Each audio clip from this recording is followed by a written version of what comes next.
Hey, did it on time this time. Hello. Welcome to the Waffle Press TV Hangouts. I am your host, Diego Crespo. With me, my co-host, as always, Emily Sophia. How are you doing? I'm doing pretty great. Life is good. Life is weird and exciting. How are you?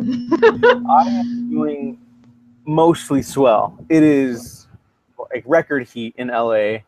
I have a fan facing directly at me, so if there's ever like loud winds or rustling and tussling on my end, it's because of the fan.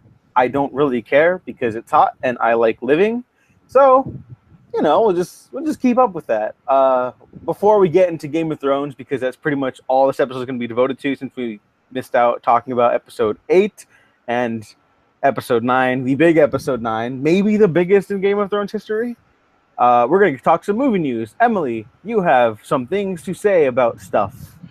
Yes, so there are some shows that I have had my eye on for quite a while, and I came to discover within a couple of days between announcements that one show very abruptly ended, that being Penny Dreadful at the end of its third season. And another show, the third season of which is still on the horizon, The Leftovers on HBO, is going to be ending after its third season. So there's a little kind of anti-resurrection theme going on, like 3 days with 3 seasons.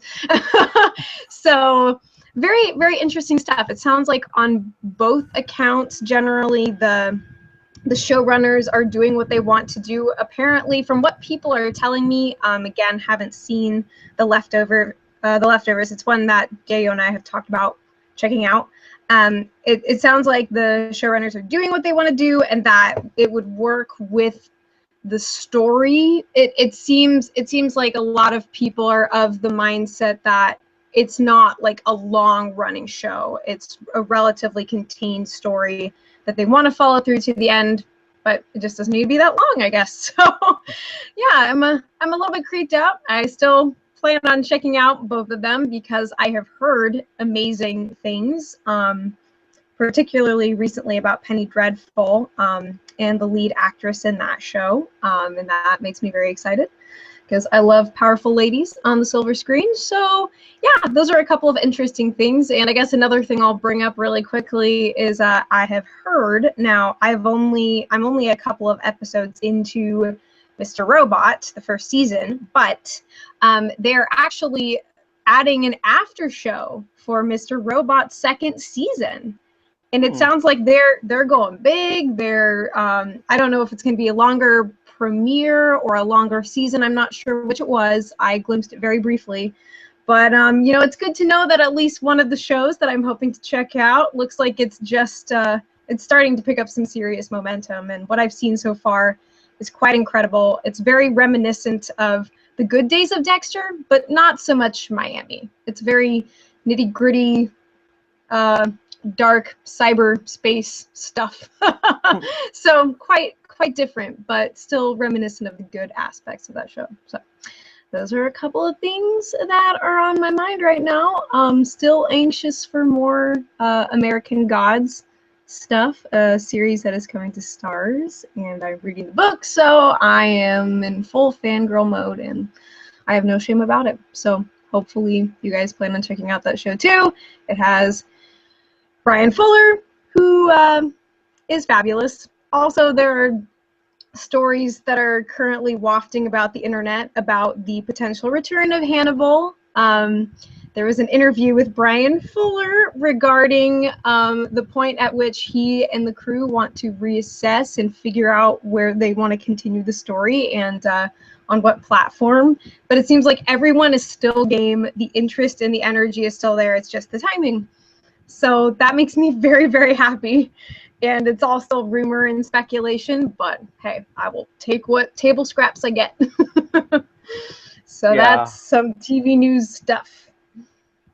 Oh my god, if Hannibal comes back, even if it does like Sherlock Holmes, where they come back every 2 years for a handful of episodes, Yep. that's better than nothing. So I'd take that's that. all I need. Yeah. And I too will definitely be checking out American Gods when it airs, mostly because Brian Fuller. But that cast is just It is fucking bananas. insanely good. Oh my gosh. And knowing what shoes those actors are going to fill, it's gonna be nuts. It's gonna be so great. I feel like this show done right has the potential to become something huge. I do solemnly believe that, or excitedly. I'm not solemn. I'm very enthused. I'll Yeah. definitely be looking forward to that. And then TV news, or excuse me, not movie news, TV news on my end. Flash is going to be introducing a character who, surprise, is going to be wondering about the identity of the Flash and what secrets Barry Allen holds. That's it. I don't know. I thought that was funny. I don't think they meant it to be funny, but I was like, oh wow, we haven't seen that before on the Flash. Wow, what a fascinating story. I'm sure it's going to be really good when they start playing it out, but the fact that that's the first description they gave, I'm like, all right, okay. Legends of Tomorrow has some fun mostly my news is DC TV news, in case you couldn't tell. Legends of Tomorrow is not incorporating the Thanagarian Hawk people. I don't know if they said they were Thanagarians. I haven't finished Legends of Tomorrow yet. It fell behind. It's not on Hulu. I got to buy it all now. But the Hawk people will not be as prevalent in season 2 until later because they didn't really have a story for them. And I think good, because don't use characters you're just going to have sit around all day, which is kind of the problem I have with a couple episodes in the first season from what I've seen. So this is interesting stuff. And then they're introducing the Justice Society of America. So I'm freaking out about that. And then Arrow comes along and they start boasting this idea for a villain that's clearly a ripoff of Punisher versus Daredevil, Batman versus Superman, Captain America Civil War. But that's a good idea. So yeah, why not implement it to Arrow?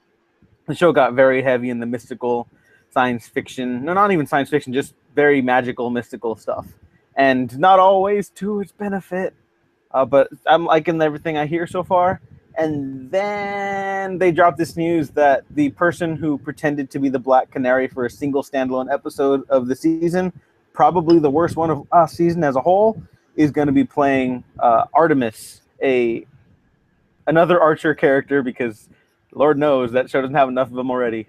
Artemis in the comics is a Vietnamese character who is a badass and is also known as Tigress, a very interesting supervillain character. If you want really good Artemis stuff, watch Young Justice. That show was great. I've mentioned here a couple times, but Artemis is one of the best characters in that series. The actress playing her, I forget her name. I'm so sorry. She is not Vietnamese. She is white. So that made me unhappy.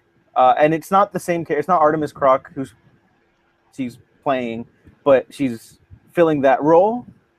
So I can see why they think it's okay, but it's not, because she's not Vietnamese still. So yeah. I don't like that. The show hasn't had real problems with whitewashing from what I recall. So this is like really weird. I mean, they haven't been like 100% respectful of Asian culture and all the other cultures that it involves, because especially with the mystical stuff, they rely heavily on like traditional Asian mysticism concepts, but they don't do it like in a disrespectful way, or they haven't before. So it's kind of shocking that this is the major misstep that they get with this one character. I don't know. Yeah. I like season 4 of Arrow, so I'm still sticking with it, but I don't like this, so I'll see what happens. And I think about wraps it up for our TV news, and now we can get on to the big stuff. Game of Thrones, Season 6, Episode 8 and 9. Mostly we're going to talk Battle of the Bastards, because this is the episode where everything happened. Yeah, so, Emily, what did you think of Game of Thrones? Because we're behind 2 episodes, and a lot happened.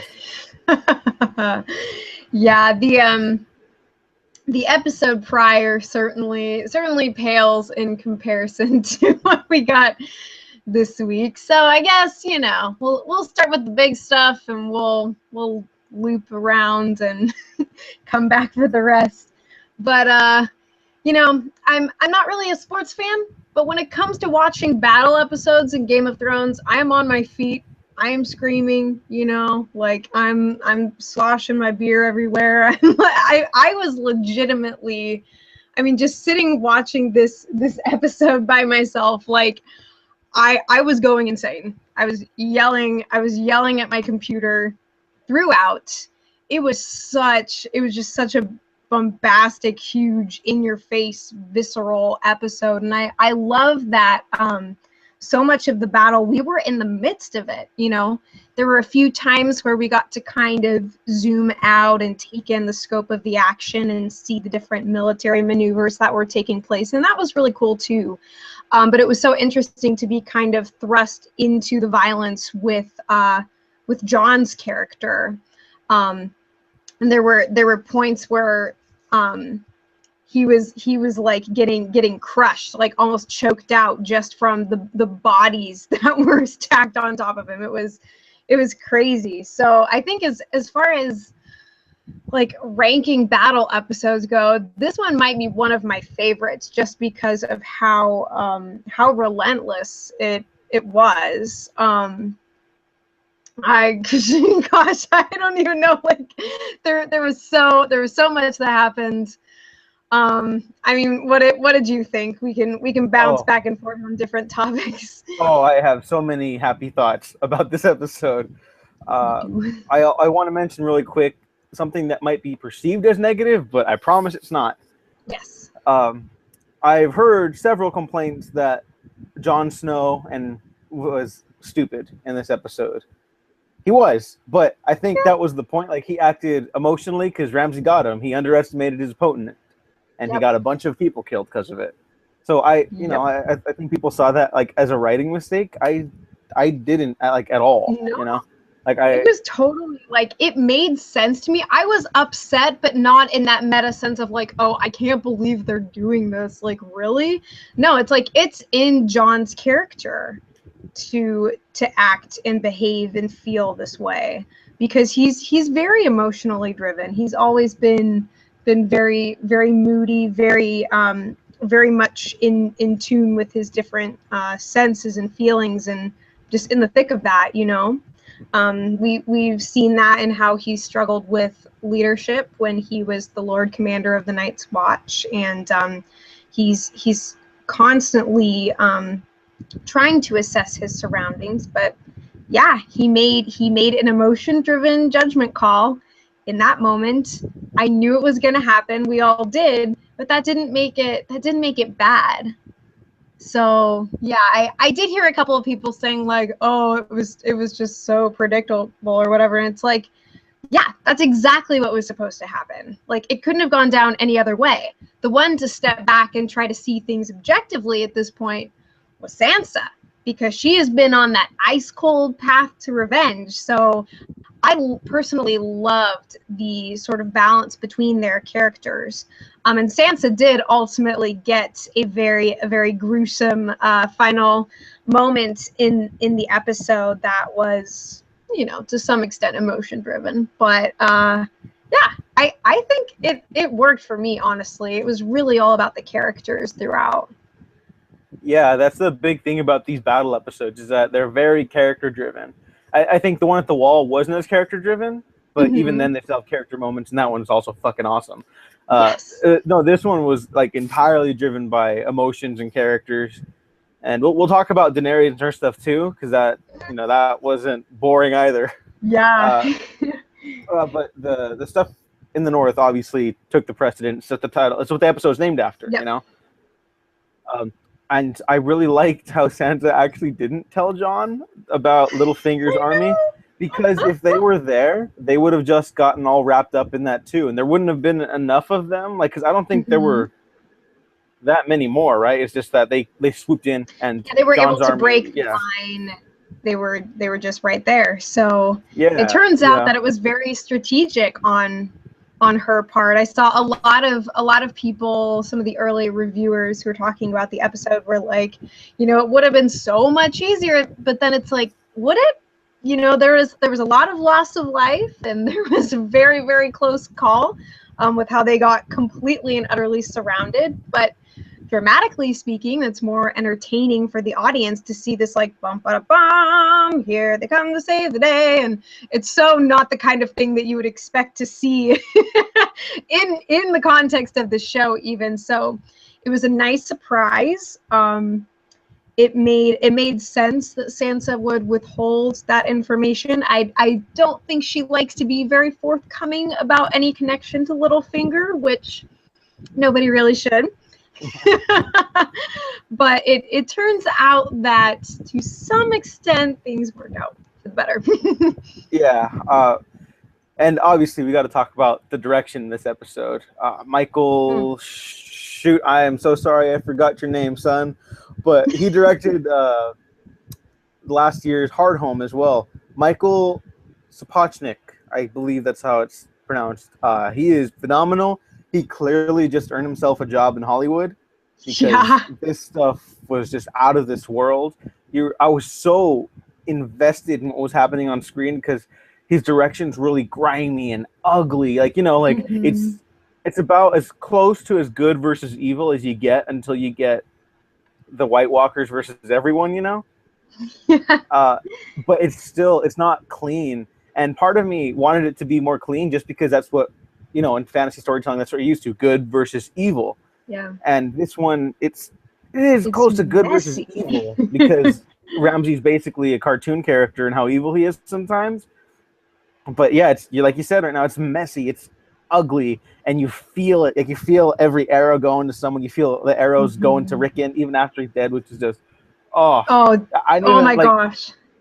Like that character, nobody really loved that character because he just didn't have that much to do. But I mean, yeah. But I think the good direction of this episode, you feel the impact of it. So while we may not be attached to him, Jon and Sansa are. And so even when Sansa's saying, like, you know, Rickon's gone, basically, like she's not saying it to be cold, she's saying it to be real. And that's really impressive to me how far her character has come. Yeah.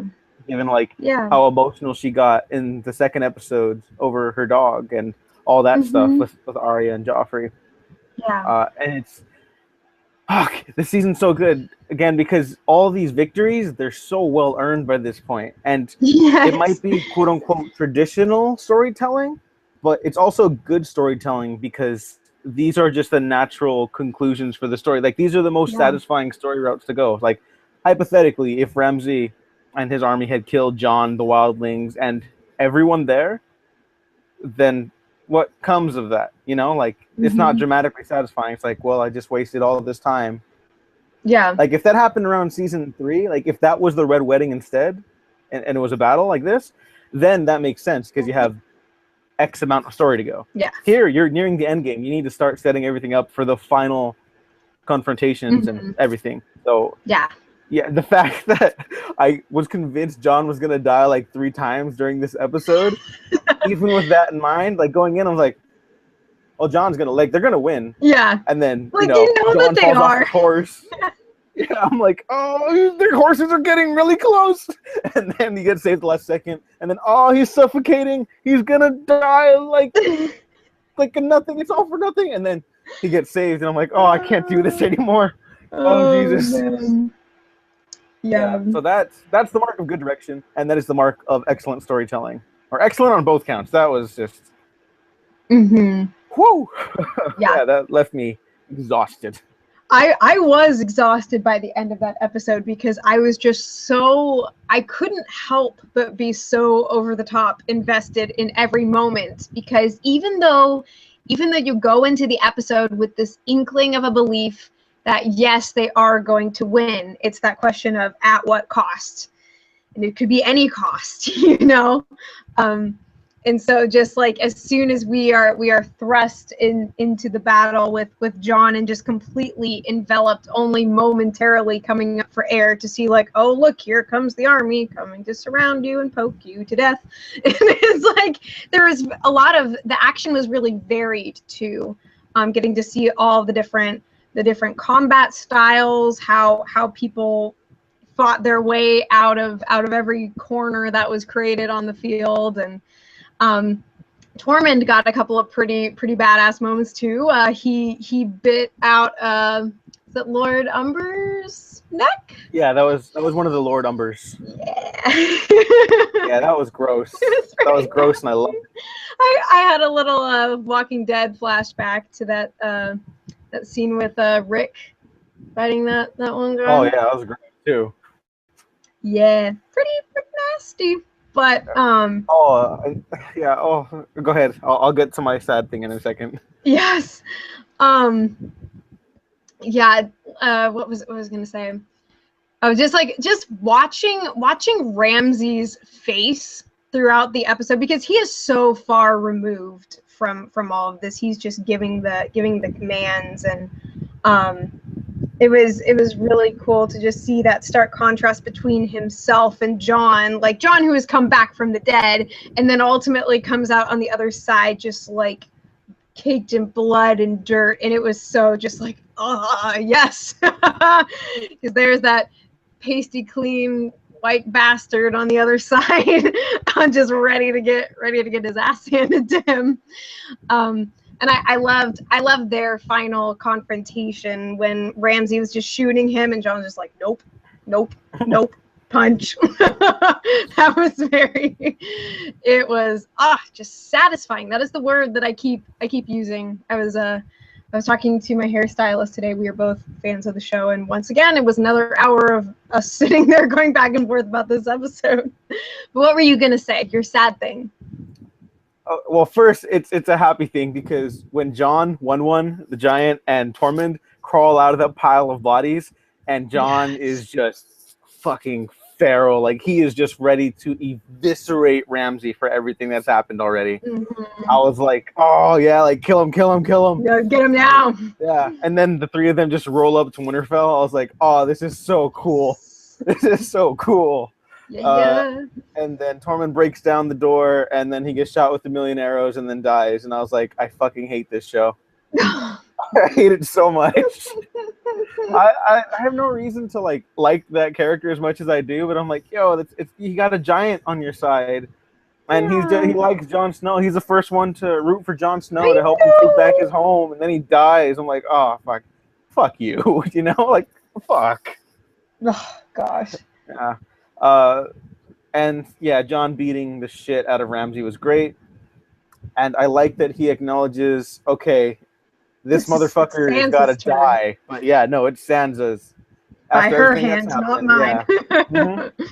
Yeah, and that was satisfying as well, mostly because it reminds me of the Hannibal movie adaptation, where the villain there is eaten by a bunch of pigs.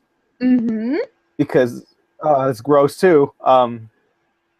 But part of me wishes that Sansa hadn't killed Ramsey. Mm-hmm. But I think because she's finally learned how to play the game, she's like, I can't have mercy. Yeah. You know, like I can't. Like that's clearly the high route, the mercy route, and just keep him locked up in a dungeon until he dies. Mm-hmm. You know. But she's like, nah, fuck that. We're going down. It was very poetic justice. Yeah, and you know, in the real world, I wouldn't agree with that either, because you know, I mean, he's super fucked up and he should be locked away forever. Yeah. But there's nothing else, like there's no reason to keep him around. He would probably just try to fuck with more shit. Mm-hmm. He doesn't have anything else to contribute. He doesn't have the army anymore. Yep. So I'm very glad my theory about them having to team up with him was like debunked after this episode. So that, yeah, you know, good. He's dead. Ha ha ha. Yeah, that was a hell of an episode, and we're still not done because I know there's one more episode. Oh, and then Marine for this episode. Yeah. I have so much love for the team that they've amassed over there. Like, really, this entire season has been satisfying in its own right, but I love that they're setting up like all these sides for the final confrontation, whatever form that takes, whether it be against the White Walkers, Daenerys and her dragons, whatever the fuck is happening in King's Landing. I have a theory. I forget if I mentioned the theory, what's going to happen there, but I'll mention that at the end of the episode. Yeah. But the Marine stuff is more interesting than it's ever been. I love, there's this picture going around when Daenerys got back, and she's like, who's responsible for this? And so everyone's like Tyrion, Tyrion, Tyrion. Then it cuts to Tyrion, and he's like Tyrion. He's like, oh wait, damn it. Yes, I have seen that. Yeah, that was great, and the way that they dispatched of the Masters was also very satisfying. You know, I mean, yes. I think the Marine stuff went on a little too long too. Kind of like the Arya stuff went on. It didn't need to be as long as it was, but by the time they start wrapping everything up, it's full of intrigue. It's full of satisfactory character moments, and you feel like something has been accomplished, even if the wheels weren't always in perfect motion and succession with one another. So, yeah, very happy to see where that goes. And Theon and not Arya. Ooh, no, Theon and Yara, excuse me, are in Marine now and have teamed up. And Yara and Daenerys are probably gonna hook up at some point. I don't know. But I saw that going around, and I was like, yeah. Anything's possible, man. You know. Yeah. I think they're both up for whatever. Yeah, you know, I mean, fuck yeah. Yeah. I'm all for it. I'd ship that. I like that they also only burned one ship, or I'm sure they burned a couple more just to make a statement. But yeah, because that's a lot of ships they could use to get to Westeros, and Lord knows they need them. Oh yeah, so this is great. This wraps up all the Sons of the Harpy stuff. Maybe all the Marine stuff. I mean, I'm sure we're gonna spend the next episode there. I think there's some stuff in the trailer for the finale. And yeah, I mean, I don't see how next season doesn't start with them at least heading to Westeros, you know, or maybe the end of the season is them heading there finally.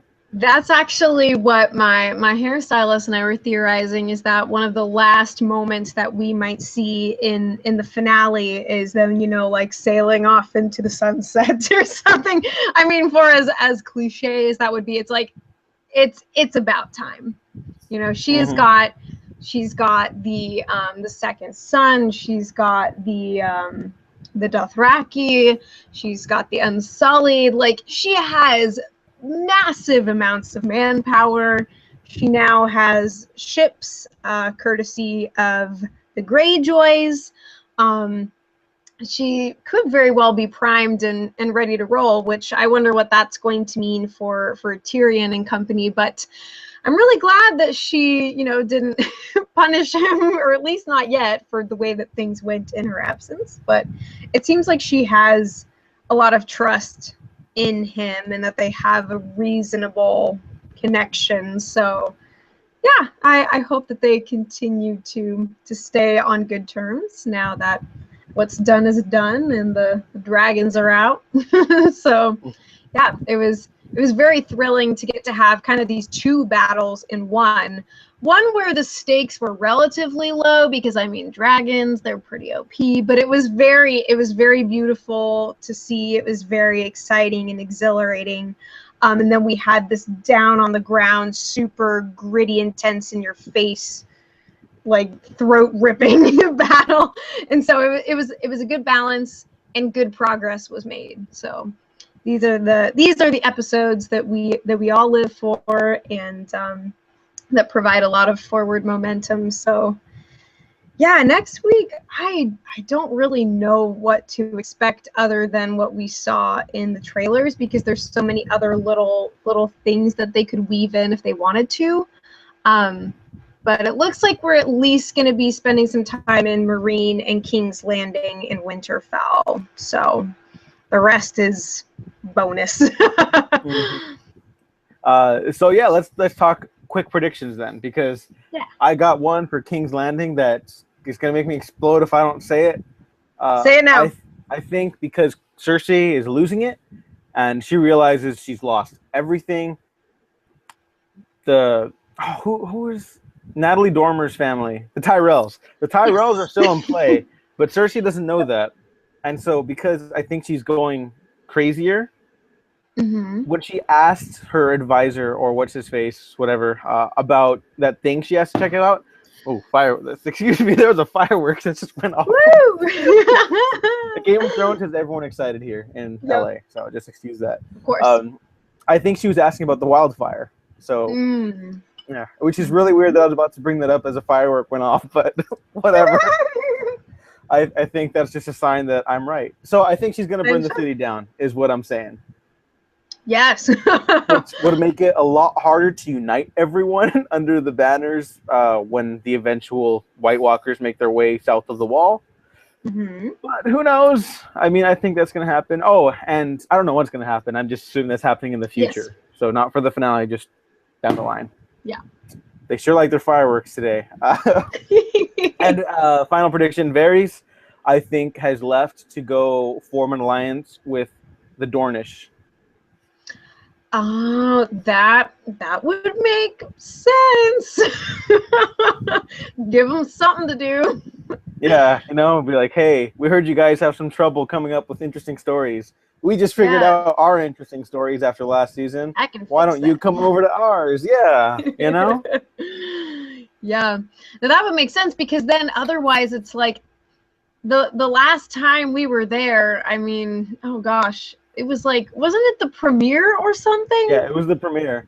Yeah. Well, they're just like, we don't know what to do, so just fucking kill half the cast here, and they did. And I was like, oh man, this is ballsy. What's next? They just left it, and I was like, you know what? Maybe this is for the best after how it turned out last year. It's Alaria and the Sand Snakes are doing their thing, apparently. So I think that would be a good way to bring things together, in the spirit of kind of ushering everyone towards the end game, because there's a few stragglers, and the Dornish are among them. So I would say that is a very reasonable and sensible prediction, because, why would we have wasted any of this time with them if not for them to play a role in the war to come? So I would share that prediction. I've also heard about the wildfire theory, and it is one that I am very much a fan of, because, like you said, Cersei has lost pretty much everything.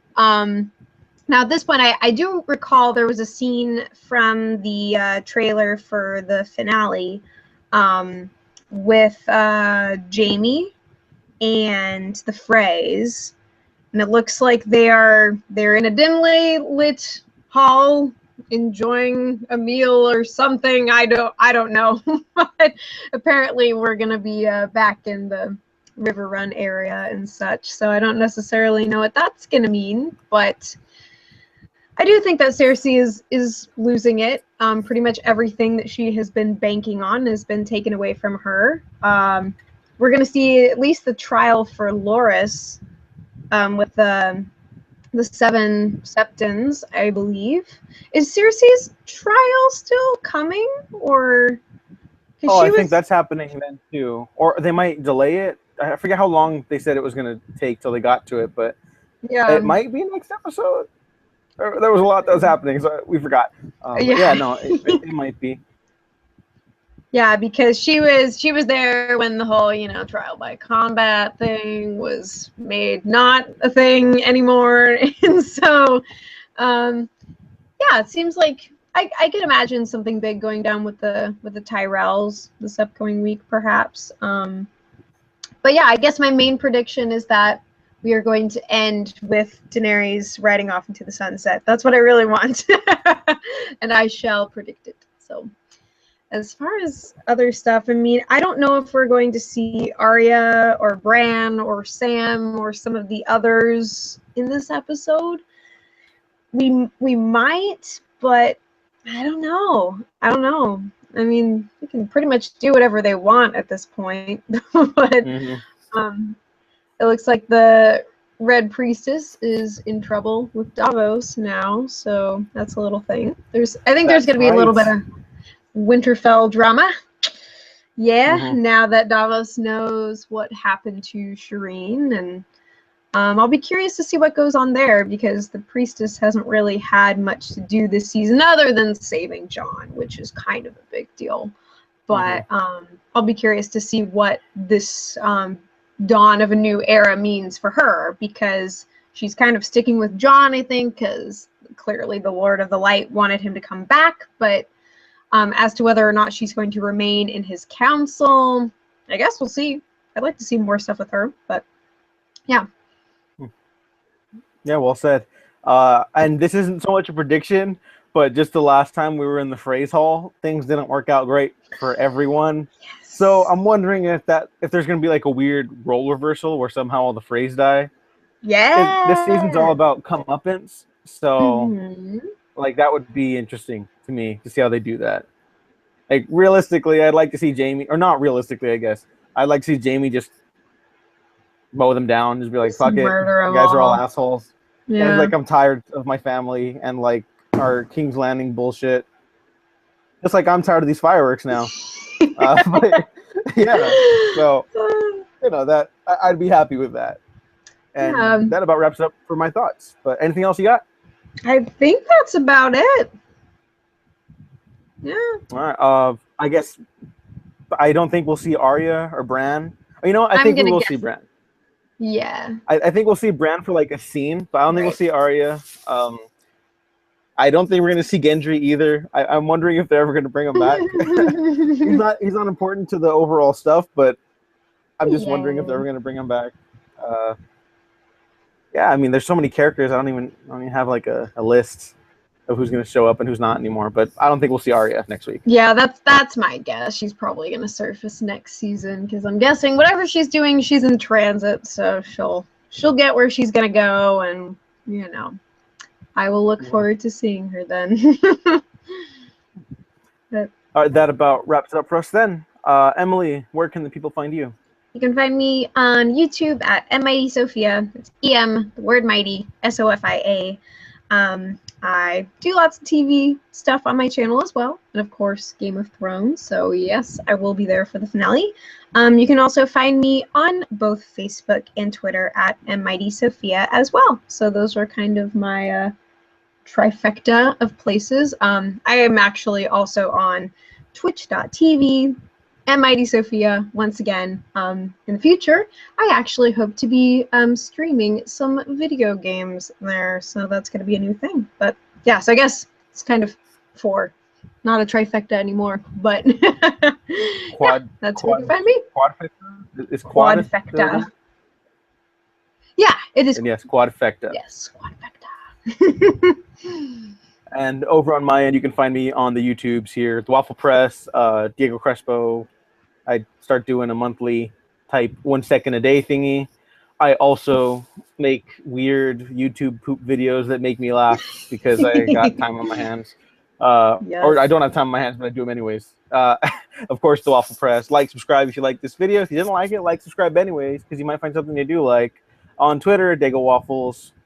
Audiences everywhere. Links down below. And the do-to-do. That's it for today. Thanks for watching, everyone. We have been professionally unprofessional.